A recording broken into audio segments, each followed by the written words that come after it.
পাহাড়ের রানী দার্জিলিংয়ে আপনাদের সকলকে স্বাগত।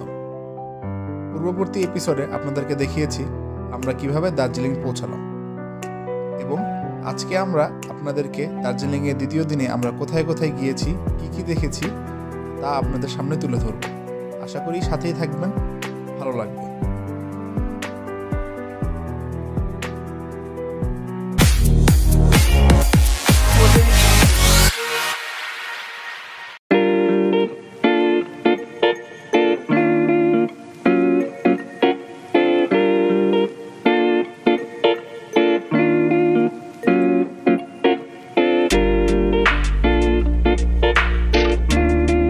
দার্জিলিংয়ের দ্বিতীয় দিন শুরু হয় আমাদের সকালের নাস্তার মাধ্যমে।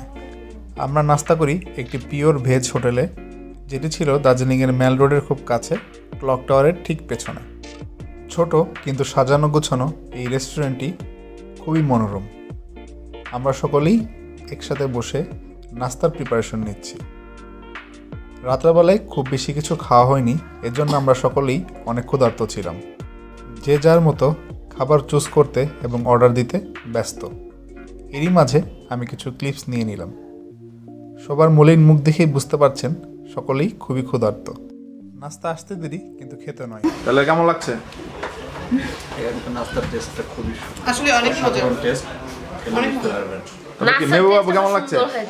নাস্তা মজা, টেস্টি। ক্যামেরা দেখে মানুষটা ভালো বলে। How are you feeling?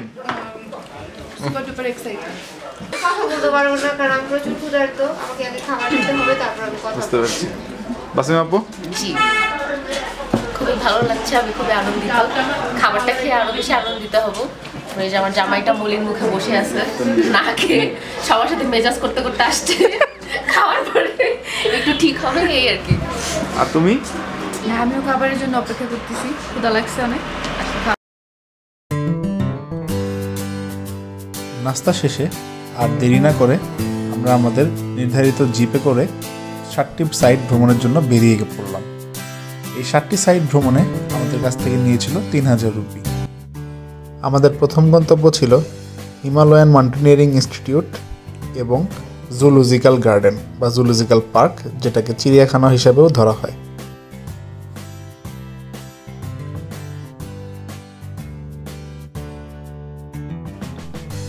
এই মাউন্টেনিয়ারিং ইনস্টিটিউট বা জুলজিক্যাল গার্ডেনটি হচ্ছে পশ্চিমবঙ্গের একমাত্র মাউন্টেনিয়ারিং ইনস্টিটিউট, যেটি প্রতিষ্ঠা করেছিলেন স্বয়ং তেনজিং নরগে। আপনারা যারা জানেন না তেনজিং নরগে কে, তিনি হচ্ছেন প্রথম ব্যক্তি যিনি এভারেস্টে আরোহণ করেছিলেন। 4 নভেম্বর 1954 সালে প্রতিষ্ঠিত হয় এই ইনস্টিটিউটটি। এই ইনস্টিটিউটটিতে প্রতি বছর হাজার হাজার মানুষ যারা পর্বত আরোহণ শিখতে চায় এখানে এসে ট্রেনিং গ্রহণ করে থাকে। এখন আমরা বেশ কিছুটা সময় নিয়ে ঘুরে দেখব এই জুলজিক্যাল গার্ডেন। এখানে রয়েছে বিরল প্রজাতির অনেক পাখি এবং নানান রকম জীবজন্তু। আমরা এখন সেগুলোই ঘুরে ঘুরে দেখব।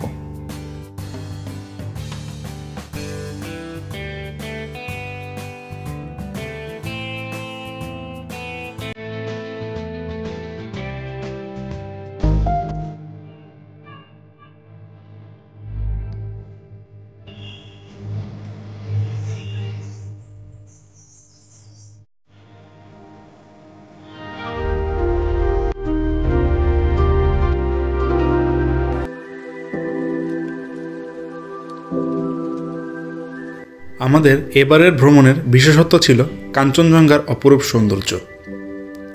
প্রতিটা স্থান থেকেই আমরা কাঞ্চনজঙ্ঘার এই অপরূপ দৃশ্য উপভোগ করতে পারছিলাম। সাধারণত মৌসুমে যখন মানুষ এখানে যায় কাঞ্চনজঙ্ঘা এত স্পষ্টভাবে দেখতে পারে না, কিন্তু আমাদের ভাগ্য ভালো ছিল যে শীতের ঠিক শুরুতে যাওয়ায় আমরা খুব সুন্দর কাঞ্চনজঙ্ঘা ভিউ দেখতে পাচ্ছিলাম। আমাদের দ্বিতীয় গন্তব্য ছিল টি স্টেট। দার্জিলিংয়ের চা জগৎ বিখ্যাত। পাহাড়ের এত উঁচুতে এত সুন্দর সংরক্ষণ করা চা বাগান দেখতে পেরে খুবই অভিভূত হচ্ছিলাম। এত সুন্দর চা বাগান এবং সাথে কাঞ্চনজঙ্ঘার স্পষ্ট ভিউ আমাদেরকে বিমোহিত করছিল বারবার। আর কথা না বাড়িয়ে দেখতে থাকুন কাঞ্চনজঙ্ঘা এবং চা বাগানের অপরূপ সৌন্দর্য।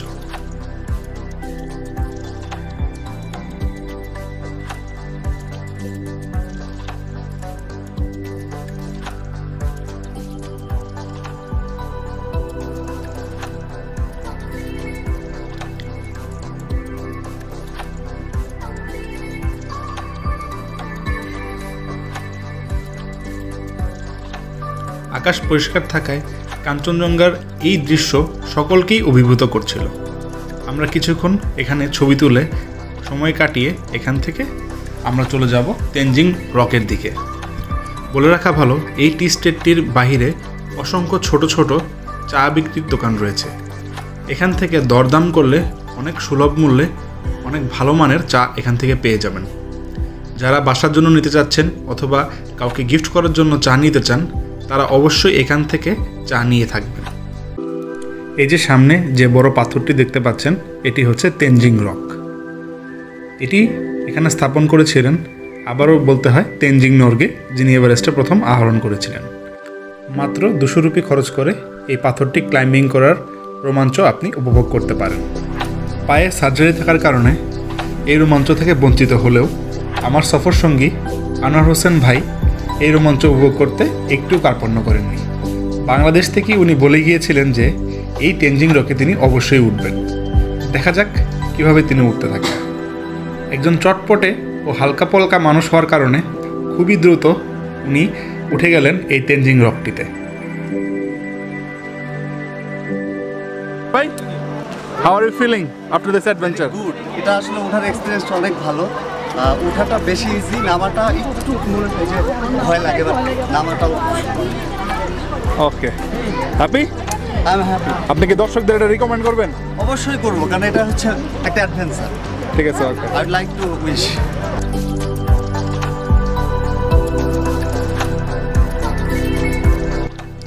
আমরা এখন রয়েছি জাপানিজ পিস প্যাগোডাতে। শ্বেত রঙে শুভ্র, শান্তির প্রতীক এই জাপানিজ পিস প্যাগোডাটি। বৌদ্ধ ধর্মাবলম্বীদের জন্য এক পবিত্র স্থান এই পিস প্যাগোডা। অ্যাজ ইউজুয়াল, যেহেতু বলেছিলাম যে আমরা যেখানে যাচ্ছিলাম কাঞ্চনজঙ্ঘা আমাদের কিছুই ছাড়ছিল না। এখান থেকেও খুব সুন্দর কাঞ্চনজঙ্ঘা দৃশ্য দেখা যাচ্ছিল।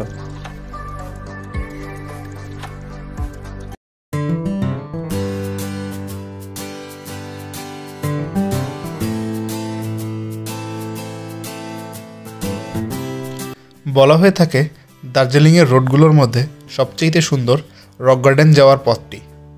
রাস্তার দুধারের চা বাগান এবং পাহাড়ের ঢাল বেয়ে নামতে নামতে আমাদের রক গার্ডেনের দিকে এগিয়ে যাওয়া। রক গার্ডেনের যাওয়ার রাস্তার দুপাশের সৌন্দর্য যে কি নয়নাবিরাম, তা নিজের চোখে না দেখলে বিশ্বাস করতে পারবেন না। একদিকের কাঞ্চনজঙ্ঘা আর আরেকদিকে রাস্তার দুধারের অপরূপ সৌন্দর্য। কোনটি রেখে কোনটি দেখব তা নিয়ে একটু দ্বিধায় ছিলাম। যাজ্ঞা, আস্তে আস্তে আমরা এগিয়ে যাচ্ছি রক গার্ডেনের দিকে। দেখতেই পাচ্ছেন ভয়ঙ্কর সুন্দর এই রাস্তাটি।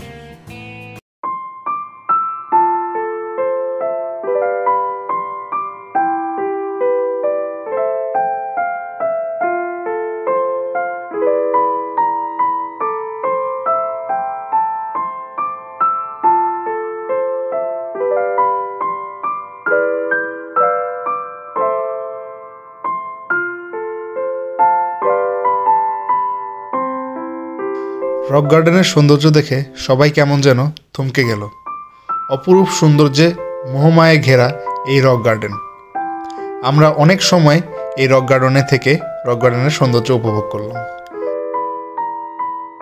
আমাদের দ্বিতীয় দিনের সমাপ্তি ঘটল এই রক গার্ডেনেই। ব্যস্ততম একদিন, তবে আল্লাহর সৃষ্টি যে কত সুন্দর তার এক অপূর্ব নিদর্শন আজকে সারাদিন আমরা ঘুরে ঘুরে উপভোগ করলাম। আজকের মতো এ পর্যন্তই। দেখা হবে তৃতীয় পর্বে। ভিডিওটি ভালো লেগে থাকলে লাইক, শেয়ার এবং সাবস্ক্রাইব করে পাশেই থাকুন। আর এখন শুনতে থাকুন ঝর্ণার শব্দ।